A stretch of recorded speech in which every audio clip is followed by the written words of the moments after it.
Hello everyone, চলে এসেছি আবার একটা নতুন ভ্লগ নিয়ে। আর দুদিন ধরে আমি একটু ভ্লগ ঠিকঠাকভাবে দিতে পারছি না, আমার শরীরটা ভীষণ খারাপ ছিল। তো আজকে সকাল সকালে সার কমপ্লিট করে নিয়েছিলাম। আর কালকে রাতে আমার ভীষণ জ্বর হয়েছিল, তো শরীরটা সকাল থেকেই একদম খারাপ। বাট আজকে আমাদের একটু নেমন্তন্ন আছে, তো তাই জন্য সকাল সকাল উঠতে হয়েছিল। তো উঠে আগে ফার্স্টে ওষুধ খেয়ে আমি রেডি হয়ে বেরিয়ে পড়েছিলাম। যাওয়ার ইচ্ছা ছিল না, বাট আমার মায়ের পিসির বড় মেয়ের বাড়িতে নেমন্তন্ন ছিল, যেহেতু বলেছে বারবার, তো যেতেই হতো। আর মামাও একা যেতে চাইছিল না, তো আমাদের স্টেশনে এখান থেকে মিষ্টি আর ফুটি নিয়ে নিয়েছিলাম। তো তারপর বেরিয়ে পড়েছিলাম। আর বাইরে তো ভীষণ গরম, আর শরীরটা এত খারাপ লাগছে, ভালোই লাগছে না, মনে হচ্ছিল বাড়িতে গিয়ে একটু ঘুমিয়ে পড়ি।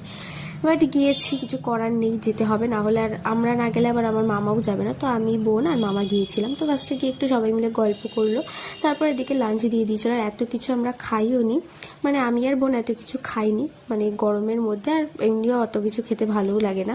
তো যাই হোক, তারপর তো আমরা খাওয়া দাওয়া করে সবাই গল্প করে একটু বেরিয়ে পড়েছিলাম। তো বাড়িতে এসেই দেখছি কারেন্ট নেই, তো তারপর এসে রেডি হয়ে আবার পড়াতে চলে গিয়েছিলাম।